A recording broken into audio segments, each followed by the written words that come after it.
Welcome to Champion Select for the final semifinal of Worlds 2018. I am still Freak here with Kobe and Officio. Fnatic versus Cloud9 for the last spot in the finals. The biggest NA versus EU match probably of all time. It is extremely exciting. First pick and ban phase. There were some picks on both sides we were looking at. Irelia Akali has been banned by C9 in all the quarterfinal games. It stays the same here in the semifinal. And then Zillion Nocturne, two of the key picks for Cloud9. Something else we were looking at with Cloud9's games was the difference between group stages early on for Sneaky, and then once he started playing Lucian in the bottom lane, since we're looking at marksman picks already, that was going to be another one that did rise to the top because Lucian does something very different. And an interesting pick right here by Fnatic. For the entirety of the main stage of the World Championship, Cloud9 has always banned Tahm Kench. It's such a good counter to their aggressive style. And Fnatic for Hylissang, he's put this champion 8 times all year, none at Worlds and only 2 at the summer split. He basically doesn't play it. You saw the hover there, Fnatic aware it's being left up. The question is, will it get picked up in that second round here? Well, for now, it is a LeBlanc first pick. We saw this yesterday in Game 3 between IG and G2. It's simply saying we are so confident in our mid laner and whatever matchup we're going to get in this lane that we will be able to play around the lane, that we can just grab it early on. Plus, it just re-emphasizes what we were talking about with the mid laners and junglers in this game. There's so much importance put on these 4 players. They've already invested very early on Fnatic's side into the mid lane pick, but here Cloud9 invests into the jungle pit. Xin Zhao is the king of the early game. Let's see if we get Lee Sin from Broxah or Zyra Khan from Fnatic. I assume we're seeing that they were not taking away the Braum ban.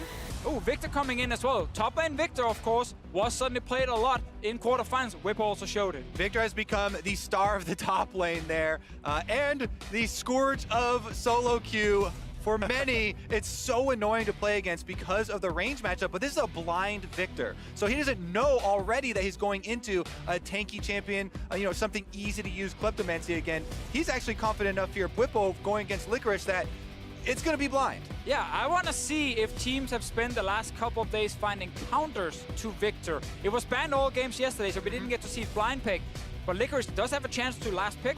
I also want to see now with Lucian being banned, what is Sneaky playing? Because Lucian Braum was the combo he used in quarters. In my experience, the best strategy so far versus Victor has been early picks that can set up your jungler for ganking. They already have a Xin Zhao jungle for possible early ganks. Wow. You want to try and kill Victor before he gets the cooldown reduction and the upgrade for his Hex core, so he doesn't have the speed. Kai'Sa is up right now as a potentially premier bot lane pick right here. I'm assuming Jack's jungle ban aimed at Broxah has to be a solo queue scout or maybe scrims from earlier, because obviously we've got LeBlanc and Victor playing solo lanes. Reckless is famously not a mage bot player. Well, it does make a lot of sense. Jax does dodge Xin Zhao's auto attacks, is one of the picks that is very good into it.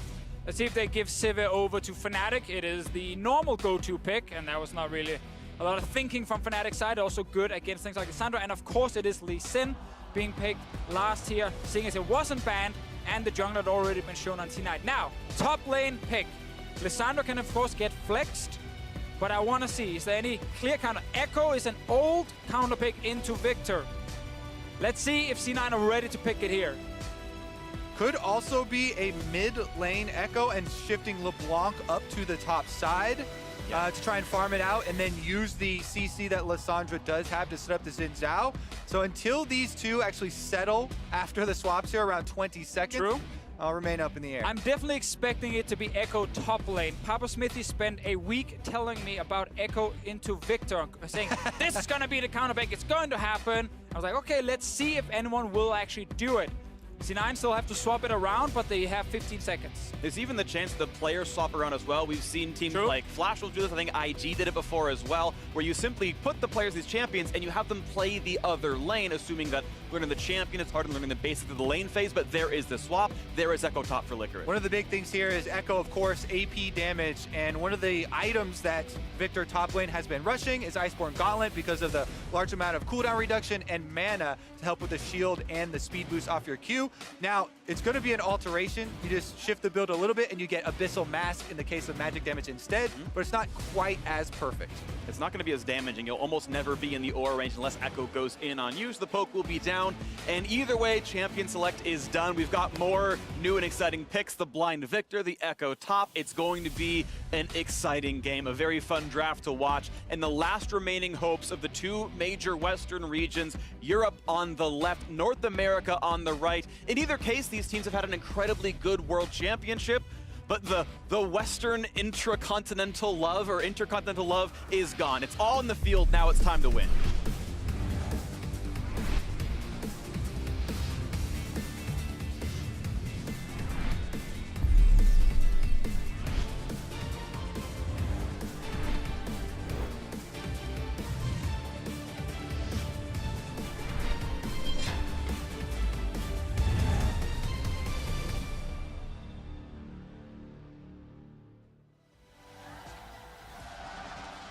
The game has begun. Welcome to Summoner's Rift. Europe versus North America, the semifinals at Worlds. The best performance either region will have had in 7 years if you can make it to the final here. So much building up to this match, and we're now in the last few seconds where you can spam the EU love NA in chat because it is about to catch on fire. I mean, one region will make it to the World Final. The other region will get trash talked for a year. So a lot on the line here for both fan bases and both teams. Of course. Now, Echo top lane, you already mentioned the AP damage. It obviously makes it a lot harder for the Victor when it comes to his itemization, because we got to see the Iceborne Gauntlet rush when he was against things like Aatrox, and the armor was super beneficial, hard for Aatrox to kill him. Obviously not going to be the same effect against an Echo, and there's constant threat that he can jump you with a jungler, and he can always close that gap and get onto you. Exactly, that's the key thing for me, because Victor top actually does a lot of scaling, but we'll talk about that later because there's already an invade here that's been seen on the ward. Broxah's going to back off until his bottom lane does come. And C9 don't know they were spotted. The sweeper didn't see the ward that Fnatic put down into the left-hand side to not be swept out. A lot of early research on both ends here as they're still battling now for the red buff. 3-on-3 down here as we wait for this fight to continue. Broxah going to give up the control as Licorice now fighting Bufo on the top side, and the Q's going to land. A bit more damage as well. C9 off to a good early start. Yeah, getting his passive there for the extra speed. Now, the big difference on this invade is the mid laner push. Jensen in the mid lane as the Lissandra. He pushed the wave. It was not on screen, but he got control over the mid lane here. Priority is what we call it, and Caps could not join, so they had to give up that buff. I like the scouting a lot from C9 because this actually happened against Fnatic when they played EDG, sorry, in the quarterfinal. It was also an invade in the first game. Braum support always leads the way here. Broxah now has a ward spotting Svenskeren, so he knows he's on his way into his jungle. He's just taking the long route around. Red buff Xin Zhao, you do not want to fight him early. Yeah, especially with the solo lanes getting the push on the minion waves that we have seen. Now, he's actually going for the gank rather than the Scuttle Crab right now. Due to the positioning of Whippo, though, calls it off and wants to get that income going already. Brox, as you can see, has transitioned down to the bottom side already on Lee Sin, and he may just have to focus on that area as there is not a lot of vision there either. Very good early vision, however, from Fnatic on that top side. The Ghost Poro, they had a ward in the ramp that spotted Svenskeren walking into the jungle, and Whippo had a ward in the top lane Tribrush. They would have spotted him walk out as well. So they knew, okay, if he's not seen in any of these places, he's still either in the jungle or he's recalled. It does make it fairly easy to track the jungler, though. Here we go! Flash in, going for the chain as well. Just gonna flash, but still get rooted! Q's gonna land! And first blood goes to Broxah! Insane setup. First pick LeBlanc, he chain flashes, so there's no reaction time from Jensen, and he gets hit. Oh my god, what a setup! Great play there from Caps, and once again, that's why we put the importance on the mid-jungle duos here in this matchup. Flashing in, securing that kill, and getting the summoner spells down. In half of all of Cloud9 games, it was the enemy mid laner giving up first blood of all 10 players in the map. Fnatic at 3 minutes turned that one around as Jensen is the first to fall in the semifinal. So let's see again here. He wants to start the animation of flash W into E. Flash W and then just ease right after. Jensen simply not able to react in time. Either way, a good play right there, and this is, of course, a good start. 600 gold lead for Fnatic as the trades keep happening to the top side. And I gotta say, it's been pretty good for Licorice, putting Whipple pretty low, who is not quite gonna get stunned. This shield doesn't take a turret shot, but Licorice seemingly having a counter pick so far to that first pick Victor. Yeah, with the Biscuit delivery as well, those are going to come in to help him sustain through this and keep up the pressure. Now, with top Victor as well, it's very important to keep track of the rune choices. Even if you are forced to go in the magic resistance area, you can take Transcendence for some cooldown reduction at level 10, but again, it still takes a while to scale up on that pick before it comes, extremely effective. Bottom line, though, they're going in for a little bit of a trade. Well-timed rocket jump gets away from that one. It's fairly easy to do at this level of play, but either way, Hillsong not getting punished for the jump in at all. And that's going to be a pretty equal trade. This bot lane is plus CS for Fnatic. Even if Sneaky gets all 3 of these, he will still be down 3 farm in this lane. Some very interesting trades in the pick and ban phase. C9 did not value getting Lucian in the first phase because they wanted Lissandra against the LeBlanc pick from Fnatic, which meant that Fnatic could ban the Lucian and therefore not be too scared of the Braum lane specifically. And those kind of things will be very important to track during the series. If C9's bot lane feel like they need more pressure for the next game, they might value getting that Lucian pick earlier. But for now, it is a scaling pick for Sneaky. Same thing, obviously, for Reckless. And that investment has worked out pretty well as far as the CS lead there for Lissandra. But again, the teleport was also blown. They're going in again. In landing, Jensen's still going to be rooted up in place, but with Aftershock on, he's going to feel pretty safe. Broxa won't take that one forward until he gets out of turret range. He gets a bit of extra damage. Jensen maybe going a little bit too far forward on that one. Cap not level 6 yet, should hit it very soon. Got it now. Jensen with ulti available under his own turret can use it defensively to stay alive. I feel like mid lane is where everything is happening, and we showed this in the pregame, how both mid laners pick up a bunch of solo kills, but also die isolated quite a bit, and that's because teams love to gank them early. And for now, it's Fnatic ganking Jensen. Yeah, it has been all Broxa for the early game. Even though Svenskeren went for the invade to push him off of his jungle camps, he went mid instead and got a lot out of it. Now Svenskeren's looking to make his own move topside. Level 6 for both top laners. Here comes the jungler in as well. A lot of damage coming in towards Licorice. He's going to ult to stay alive, but now Sven is on the chase. Whippo's burned the flash, but is for the knockup. A couple more autos coming through, but watch out, the turret is attacking, and Svenskeren kills himself in the top lane, and Fnatic is not done. Jumping forward his caps, he's got the chain as well. What a play, and 3 kills. Fnatic are destroying Cloud9 right now. Are you kidding me? Bottom lane wants to say something about it, but Hillsang just jumps over the wall there. Svenskeren goes headlong into the turret. He lost his mind there, thinking he could just get the kill. Whipple got the movement speed to just run away from and kite the Xin Zhao. Svenskeren is only level 4 right now, and the first gank very unsuccessful. That seemed like some frustration really built up and got to his decision making here. Let's take another look in our Acer Predator replay at it. Level 6s for both of these guys. Whipple does get the stun over there, and he's able to kite Licorice with his flash. Yeah, the fact he gets to flash out of the stun as well is important. And here, he's just running away from him, since Garen just can't get in and get enough hits on him. Yeah. Meanwhile, Caps and Broxa actually roamed early from mid. How does Caps get the chain on him in the middle of the wave? That's actually insane. He threaded that chain through and was able to land it onto Licorice, but Licorice had already blown his ultimate in the attempt at killing Whippo, so huge early momentum here for the Fnatic side. 1,500 gold lead for the EULCS Sweethearts here, the last remaining hope of the EULCS, and they are looking very good so far. And now the fight in the mid lane, Cleanse already popped. They've jumped onto him already, though, and Jensen, his time is running out, but Svenskeren's back around. The Guardian shield buys a couple more seconds, but it's not going to be enough. Cap still staying alive. He gets out of that one cleanly enough. 4-0 Fnatic. Fnatic, they can just do everything right now. Every fight they take, in mid or top lane, they weave in and out of minion waves, they always get onto the correct target, and they just have enough damage to finish C9. Jensen ends up going down, top lane fighting. Yeah, a bit of a trade. It's going to be Licorice walking back, though, unless he's going to go for the ult to keep this one going forward. It'll be right on top of Whippo pretty soon if he goes for this play. As he's getting close to the turret, not going to pop the ult, going to go for the damage now onto this one. Again, cutting away his Licorice, but never does the ult for damage, and now he's just stuck at about 1/3 HP. And not to mention the bottom lane here. All these kills are going Fnatic's way on the top side of the map, in mid lane, in top lane, in the jungle as well. But bottom lane actually heavily behind in CS because the Sivir keeps pushing. Top side again, though. Broxa moves up. He's going to provide some extra support for Bwipo. Under turret now, the Echo, not a lot of options. And you saw that instant 180 from Svenskeren, unwilling to fight Broxa in the one-on-one. Better items by a completed team effort versus Longsword on the one side. But now Licorice going forward a bit low, but gets the shield, and there will not be a re-engage. Bwipo playing so well with all this pressure, 1-0 and 1 despite a partial camp from Svenskeren. I think Broxa is spotted right there on the control ward. Jensen knows he's around mid lane.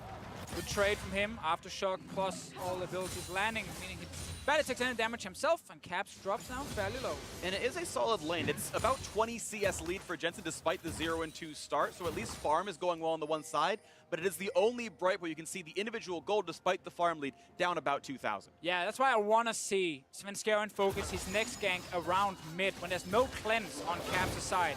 Flash ulti from Jensen with a Xin Shao there should give them a kill onto the LeBlanc, and then you can continue this advantage from your CS department in the mid lane.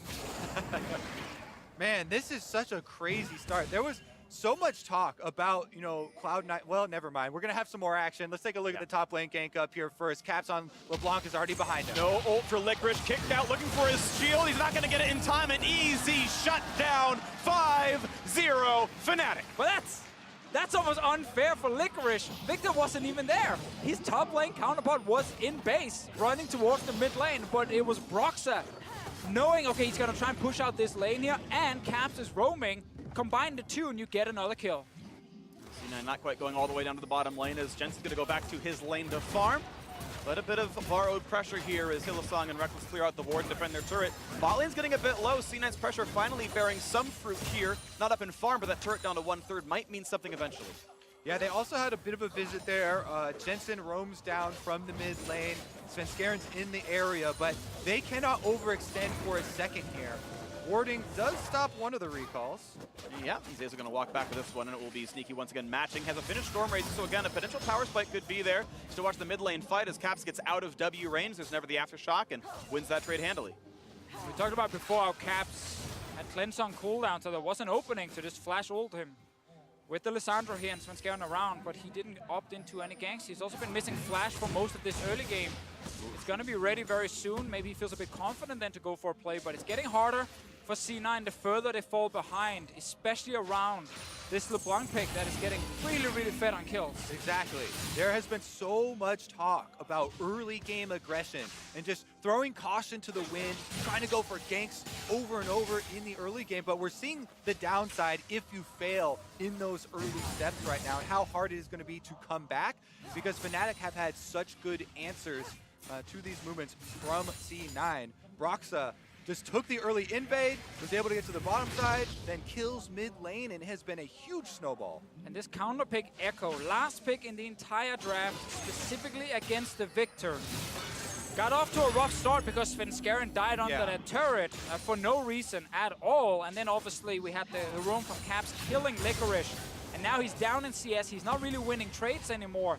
And Bwipo is just constantly pushing in this turret. Big part of the viability of melee assassin counter picks into squishier mages is with kill threat. And if you lose the kill threat in the early game, then you lose so much power in your lane. And the whole point of that counter pick to begin with. So, you know, not necessarily his fault or the pick's fault, but due to the early game going on here, it has been a completely different story. The fight might continue. He doesn't ult in time. What a shot from Bwipo, getting the solo kill. Licorice not up for the match. That kill kind of encapsulates this entire first game of the series. This is a landslide, Deficio.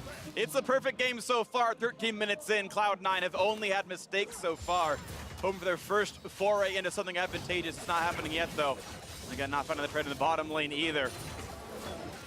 Feels like C9 were looking at the Fnatic EDG series and saying, okay, Fnatic are going to play a bit slow in the early game. There are ways for us to get some bot lane. Again, that big trade coming in, but with the shield coming in time for Zays, we're going to put the ult down, got to find Reckless a bit. Almost gets shut down with the Q. The Ignite is burning. He should stay alive, but no, it's Cap. Over 2 walls. Finding a kill onto the turret, and it's 7-0 Fnatic. Yep, double distortion, waves high to Svenskeren on his way in to find the kill, and takes down Zazel. Fnatic really cannot do any wrong so far in this game, TP. but now a TP flank, maybe something in for Cloud9, hoping to find the play as Jensen should be getting his upper route. The old, it's spell shielded by Reckless. He's running away, and here comes the rest of the squad. Finally a kill on the board, but Broxar already answers one. Hylissang doing well. Caps, it's a formality for this one. Whipple gets a kill on his TP. Jensen's certain to die as well. Look at the cleanup, it's 10-1. C9, they tried. They used Jensen's TP in the bottom lane against the two players from Fnatic, but early spell shield and Hylissang 1v1ing Sneaky that entire time, bought enough time here for the rest of Fnatic to show up, and everyone showed up in the bottom lane to destroy Cloud9. That was, again, the first turret of the game. Yeah, even the Rift Herald spawned down here and has taken down the Cloud9 base. It's probably going to get off another charge here on the secondary turret if Whipple can move him up. Zazel going to do his best to stop it, but Shelly's got her sights set on that tower. And a big chunk's going to come through for sure. Well, it's actually insane how the Fnatic players mechanically are just executing every single skirmish, from the first gank in mid lane with the LeBlanc to the Roam's top lane, now bot lane as well. Let's see the setup. Nika goes in, has to flash out because of the knockup. He doesn't want to get bursted down. Spell shield just in time, as you called right there, Freak to block the Lissandra ulti. Broxar cannot save Reckless, but will guarantee one kill, while Hylissang is still running around against Sneaky, and of course TP plus Roam means everyone else will die. Yeah, they left Sneaky alone with the support. Like, you okay over there, bro? No, he's not okay. Gets taken down as well. Now they're back at it. Well, fighting maybe a 3-on-2 if they go over the wall. Squires didn't quite find too much. Hill's going to knock down a controller, jumps over the wall, no problem there for him. And Reckless so far has been really good at getting away from everything. Cloud9 again failing another opportunity to go for a pick, and they can't find it. But we can see very early on, 15 minutes in, C9 is saying, okay, this laning phase is now working. They start grouping as 5, looking for a pick top lane. In the end, Fnatic smell it, and they end up just jumping away. All of C9 have to now go back, catch the waves. Bot lane already getting pushed in by the Victor. Now, I want to emphasize how important it is that Fnatic have these powerful burst champions with so much mobility. Lee Sin and LeBlanc are two of the best champions to have this much of an early game lead on, because they can get over the map to anywhere and traverse all these different walls, come at you from all these different angles. Once they have a lead like this, it is going to be a smashing. See when the next play comes forward as this turret's getting lower and lower. Fnatic continue to make their good choices around this map. The difference in gold about 6,000 here, a little bit above that. Fnatic are well on their way to a 1-0 start in this series. Of course, there's more to play, but they are looking very good to make their way to their first final since 2011. And on they go. Good start, at least. Yeah, a very good start. There's a lot more to play, but this is one of the most one-sided games I've seen at Worlds so far, and it's Fnatic doing a lot of really good work. Well, let's see what happens here. Jensen is hiding in a brush behind Caps. Svenskjan jumps. They do not get him in time. Cleanse was also available for the LeBlanc, so it's going to be even harder to shut him down. But there's some big bonuses now on the side of Fnatic. Kill on to Whippo with 4 kills is huge suddenly for C9 if they can actually do it. Same thing with mid jungle. For now, though, they're not actually getting in range.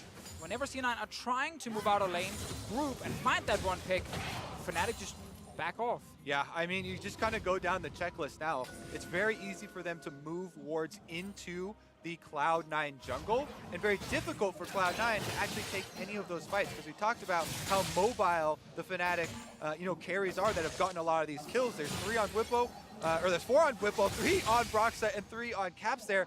And even if Reckless is around, he could pop the Sivir speed boost to chase people down. So it makes Cloud9 have to kind of cower behind their turrets right here because of the enormous lead that Fnatic are working with. Again, damage on towards Jensen at half HP. They're going to dive right in the charm and the knockup. And another kill goes in after the mid turret falls as well. Fnatic continue to take more and more. And there has been also big differences in play from game to game at this tournament. Cloud9 in this game, a lot of early mistakes that we hadn't quite seen from them so for much of this stage of Worlds, yet coming right now, it's just all crashing down at the same time. I definitely agree that Svenskjaren's play top lane was a mistake. I think a lot of the other situations, Fnatic just managed to get really good, attacks towards them, like in through minion waves, the flash forward from Caps in mid, like things like that. I think C9 were just not ready for in the moment. Was to me a great setup. For sure. Big outplays on... Sven Scarens, however, that one, no clue. Big outplays, though, especially LeBlanc that you're talking about. Caps was down in CS, yet he continues to look for these plays to set up, going for the kills, and securing the extra control that way. And I want to talk about something you said before here, Kobe, with the lead now from Fnatic and getting deep vision. In this meta, especially without Trackless Knife, most of the defensive wards teams are trying to place in the early game in their own jungle are going to be like control wards just around the entrance. But you can always see them, so Fnatic, when they walk in, can just kill the C9 control wards, place their own, which then will also deny the limited amount of normal wards C9 can place, and it gets really easy right now to just get full control of a jungle side and keep that control, because you deny full vision from the enemy team, and they don't have enough wards to keep putting them in to see what's going on. They have to constantly recall with the support then, and it's one of the reasons the game is very snowballing and very fast. So once Fnatic get back to pushing the lanes, they can look for that setup. And I give so much credit to Broxa for this. As the Lee Sin, choosing to get the LeBlanc some free time by ganking mid, getting the kills mid, means that then you unlock Caps to go roam up to the top side and take over that matchup. So it really does have this big chain effect. We're in a fight again. Yeah, as they look forward, Brock's going to jump into a ward and get away. Several helping him run back a little bit. Here comes the charm, the double knockup. They're going to find one already. Azazel and the jungler is gone. 2-0 Fnatic. They're re-engaged, looking for Hillsong. They might jump him down, and they will. One up for C9, but another trade. Great kick for Broxa as he is unstoppable now in the jungle. 14 to do, and Fnatic will be satisfied with the 3 kills. Baron is on the menu. 20 minutes in, they're starting it. Sneaky's fairly low, trying to duel the red buff. Jensen is around, no ulti on his side. 4 members from Fnatic alive here. Try and force Jensen away. Ooh, he's already getting a little bit low as well. The ult's coming across, the jump towards Sneaky. Somebody keeps him alive, but how can this deal really happen? We've seen crazier ones, but it seems unlikely. Brox has been on point all game. He's got Smite again. They try to stop down Jensen. Forced farther and farther away. He's no longer in range. The Baron picked up at 20-40, and it's an 11,000 gold lead, plus a kill to add insult to injury. I mean, 20-minute Baron picked up is kind of what we expected with the direction this game was going, but Caps isn't even satisfied with that. That's a good flash at least, though. They might get the trade. His clone actually blocks the Q. Brox is here as well. A shutdown at least is picked up, and there's someone on the other side. So a couple of glimmers of hope for C9. They need a lot more than a glimmer, but they will keep chasing down Broxa. There's the ward hop. Q is going to slow. And ult is going to be traded for a flash, and it's just the single kill at the end of it all. Mid lane is getting pushed by Fnatic right now. They took down the turret. C9, they get the kill and a massive shutdown onto Caps. But that was basically it. Fnatic have played this early game close to perfect. And a 20-minute Baron after winning a fight is the best you can hope for when you're trying to snowball the game. 12,000 gold at 21 minutes. And we can again watch this fight. It's a 3-for-1 overall. Really good plays out of everyone on Fnatic here. So C9, they know that Licorice is moving from bot and he will be here first, so that's why they were looking for a fight initially. But the engage plus the goalie from Fnatic is huge. And now, I want you to look at Broxa versus Licorice. Because Licorice, he wants to ult away, but Broxa times his kick just when he knows Licorice is about to ult, so he can't actually do it because he's flying in that animation with the kick from Lee Sin, and that's how he gets the execute onto him. Yeah. Perfect timing from Broxa means that Licorice dies. And that has been the story of the game. Just constant outplays here from Fnatic. Definitely setting a worrying trend here for Cloud9 as the series just opening up. But a minute and 47 with the Baron buff. Cloud9 now going mid for Whippo. Gonna try to find him, but of course his flash is still up because Fnatic been fighting with such an advantage. Their summoners are up after the fact. Not a problem for him, and meanwhile top is being pushed. So an attempt by C9, one jab, but the counter punch so much better. Fnatic grab even more of the base. 13,000 now the lead. Inhibitor turret under fire, under 23 minutes. Attacking it now. And I should be able to take this one quickly, but C9 are looking for potential engage. Last hope for them is just to fight. There's no way you can actually stall out this game. You have to try and take a crazy team fight. But Fnatic, they are in full control. They've been playing so well in this first game, and they'll take the first in here. Absolutely Fnatic on point. Inhibitor going to be given up, and a Sivir to rotate a bit faster just in case there's something else they want to do. Shenanigans for Whippo, jumping forward, putting the stun field down. They got mini wave in the mid as well. Ult committed on top of that one, and the charm forward, but Hillsong knocked back, finds the knockup though. No kills just yet. C9 going to lose more of their base. Fnatic pop ults and then disengage cleanly. Ooh. Fnatic making such quick work of the Cloud9 base. They saw the IG games yesterday. and decided to take that challenge of how quick they can finish this one up. This first game, however, will probably shape the first pick meta of this series. LeBlanc first pick. That's the lane Fnatic ganked early game. That's the lane that roamed to top lane as well and picked up a kill in Licorice. Roamed bot lane after. C9 will have side selection in the next game. There's a high chance they can go blue, try and do the exact same thing. Of course, execution is the important one, but seeing this already in game one, that first pick, Mage, just take over the game completely, it's gonna be important for the next few. The pick was big, but the pick didn't really take over the game. It's so much more about the playmaking and the Lee Sin getting in there, that's what it gives you, man. That's what it gives you. Best mid laner to set up ganks in the early game, it's LeBlanc. Might be the case. We'll see if that gets contested in the next 2 games or maybe more based on if C9 can make a comeback happen in this series. Fnatic so far looking the better on the day. There's the jump forward, looking for the stuns and knock up on a one, but it's a hard target to kill. As Licorice buys time in the back line, ults back to safe, but still, no one is dropping on Fnatic's side. They're all staying alive, and Svenskar's at 5 HP. The flash to the wall finds another kill, and they are still chasing Fnatic on the hunt for more, and they're gonna find a double kill for Reckless. A third falls, an auto attack for Caps, kills off Sneaky, and this is all but a formality. The base will fall. A 25-minute win in game 1. Fnatic smash Cloud9 in the battle of the last 2 Western teams. Fnatic are 1/3 of the way to the final. What an opening statement there from Fnatic. That was one of the best early games we have seen all tournament long. Fnatic got everything they wanted. Lee Sin for Broxa. Yeah. LeBlanc for Caps in the mid lane. Perfect setup early game. Took the victor. Whipple looked great even against the Echo in the early game. I think this Fnatic team are looking very, very scary. I agree. They look scary. They played well. They got picks that they like. We'll see what the games look like in 2 and 3 and beyond. But for more on how Fnatic dominated game 1, let's send it over to the State Farm Analyst Desk.